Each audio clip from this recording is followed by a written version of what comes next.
வணக்கம் ஃப்ரெண்ட்ஸ்.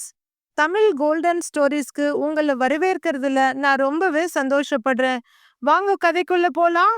தாயை புரிந்து கொண்டவனே தரணியை புரிந்து கொள்வான்.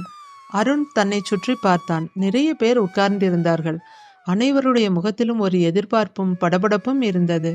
அருண் மெதுவாக தன் கைக்குட்டையை எடுத்து முகத்தை ஒற்றிக்கொண்டான். அவனுக்கும் சற்று படபடப்பாகத்தான் இருந்தது. அங்கு அனைவரும் இன்டர்வியூவுக்காக காத்திருந்தனர். அது ஒரு மிகப்பெரிய நிறுவனம். அந்த நிறுவனத்தின் மேலாளர் பணிக்கான நேர்காணல் நடந்து கொண்டிருந்தது. ஒவ்வொருவராக உள்ளே சென்று வெளியே வந்து கொண்டிருந்தனர். அருணின் முறை வந்தது. அந்த கம்பெனியின் முதலாளியே நேரடியாக வந்தவர்களை இன்டர்வியூ செய்து கொண்டிருந்தார். அருணை உட்காரச் சொல்லிவிட்டு அவனுடைய சர்டிஃபிகேட்டுகளை வாங்கி பார்த்த அந்த முதலாளி மிகவும் மகிழ்ந்து போனார். அவனுடைய குடும்பத்தை பற்றி கூறுமாறு கேட்டார். அருணும் கடந்த 18 ஆண்டுகளாக அவனை படிக்க வைத்து வளர்த்த அவன் தாயை பற்றி கூறினான்.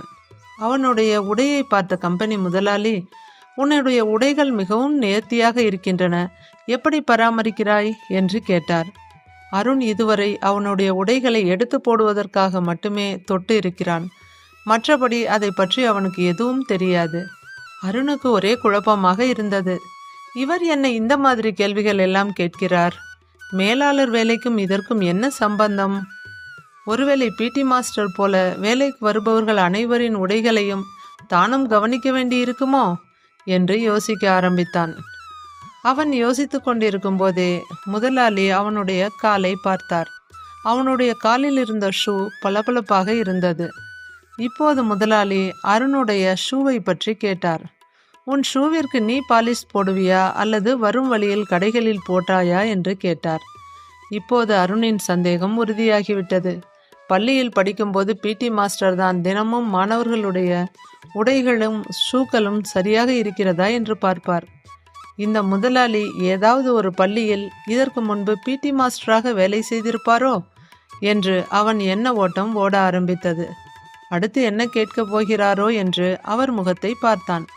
ஒருவேளை கையில் நகம் சரியாக வெட்டப்பட்டு இருக்கிறதா என்று பார்ப்பாரோ என்று எண்ணிக்கொண்டிருந்தான். அவன் எதிர்பார்த்ததைப் போலவே அவனுடைய இரு கைகளையும் நீட்டச் சொன்னார் முதலாளி. அவனுடைய எதிர்பார்ப்பு முற்றிலும் உண்மையானது. அவனுடைய கைகளை பார்த்தார். அதில் சிறிதளவு நகம் இருந்தது. ஆனால் அது மிகவும் சுத்தமாகவும் அவனுடைய கைகள் மிருதுவாகவும் இருந்தன.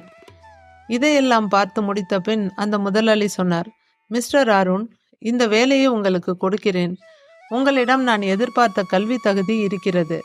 ஆனால் நீங்கள் வேறு ஒரு தகுதியையும் வளர்த்து கொள்ள வேண்டும் என்று கூறியவர், நாளை நீங்கள் பணியில் சேர்ந்து கொள்ளலாம் என்றார்.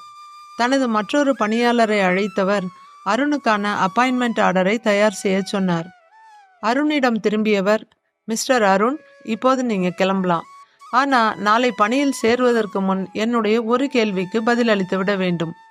உங்களுடைய கைகளைப் போலவே உங்களுடைய அம்மாவின் கைகளும் சுத்தமாகவும் மிருதுவாகவும் இருக்கிறதா என்று பார்த்து வர வேண்டும் என்று கூறினார்.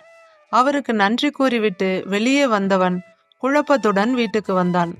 வீட்டுக்குள் நுழைந்தவன் நேராக அம்மாவிடம் சென்று அவருடைய கைகளை பிடித்தான். அவனுடைய அம்மாவுக்கு ஒரே ஆச்சரியமாக போய்விட்டது. என்ன இவன் ஒரு நாளும் இல்லாமல் என்னுடைய கையை பிடித்து கொண்டிருக்கிறான் என்று யோசித்தவர் அதை அவனிடம் கேட்கவும் செய்தார். அருண் பதில் ஏதும் சொல்லாமல் அம்மாவின் கையை முன்னும் பின்னுமாக திருப்பி பார்த்தான்.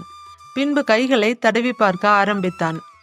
அம்மாவுடைய கைகள் மிகவும் சொரசொரப்பாகவும் கரடுமுரடாகவும் இருந்தது. அவன் தன் அம்மாவிடம் தன்னுடைய கை இவ்வளவு மிருதுவாகவும் அம்மாவின் கைகள் காய்ந்து வறண்டு போயிருப்பதற்கான காரணம் என்ன என்று கேட்டான். அதற்கு அவனுடைய அம்மா, என்னடா இந்த மாதிரி எல்லாம் கேள்வி கேட்கிற? துணி துவைக்கிறது, பாத்திரம் விளக்கிறது, இப்படி எத்தனை வேலைகள் இருக்கிறது. எல்லாமே இந்த கைகள் மூலமாக தானே செய்கிறோம். அப்படி இருக்கும்போது கை எப்படி மிருதுவாக இருக்கும் என்று கேட்டார். அருணுக்கு இப்போதுதான் முதன்முறையாக அவன் தாயார் இதுவரை எவ்வளவு கஷ்டப்பட்டிருக்கிறார், எவ்வளவு வேலைகளை செய்திருக்கிறார் என்பது புரிந்தது. தன் வீட்டு வேலைகள் மட்டும் இல்லாமல் மற்றும் 2 வீடுகளிலும் தன்னை வளர்ப்பதற்காக அம்மா கடும் வேலைகளை செய்கிறார் என்பதை முதலாக உணர்ந்தான். அம்மாவை அழைத்து வந்தவன் அவரை உட்கார வைத்து கைகளுக்கு எண்ணெய் தடவி விட்டான். பாத்ரூமுக்கு சென்றவன் அங்கே பக்கெட் நிறைய நனைத்து வைக்கப்பட்டிருந்த துணிகளை தானே துவைத்தான். அம்மாவுக்கு மிகவும் ஆச்சரியமாக இருந்தது. இத்தனை நாட்களாக எந்த வேலையிலும் கேட்டும் உதவி செய்யாத மகன் எப்படி இப்படி மாறிப்போனான் என்று அவருக்கு பெரும் வியப்பாக இருந்தது. இருப்பினும் இந்த மாற்றம் அவனுடைய எதிர்கால வாழ்க்கைக்கு மிகவும் நல்லது என்பதை அவர் உணர்ந்தார். மறுநாள் அருண் வேலையில் சேர்வதற்காக கம்பெனிக்குள் நுழைந்தான். நேராக முதலாளியின் அறைக்கு சென்றவன் அவரை வணங்கினான். பின்பு அவரிடம், என்னுடைய கைகளும் அம்மாவின் கைகளைப் போலவே இனி இருக்கும் என்று கூறினான். அருண் சொன்னதை கேட்ட முதலாளி மிகவும் திருப்தியுடன் தலையசைத்தார்.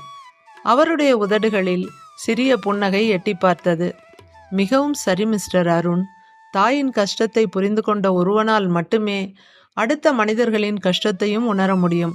அப்படிப்பட்ட ஒருவனால் மட்டுமே இந்த சமுதாயத்திற்கு நன்மைகளையும் செய்ய முடியும்.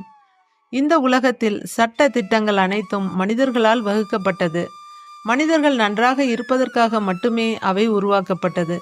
அடிப்படையில் மனிதனுக்கு தேவை மனிதாபிமானமும் சுய ஒழுக்கமும் மட்டுமே. நீ என்னுடைய எதிர்பார்ப்பை இவ்வளவு சீக்கிரமாக புரிந்து கொண்டாய்.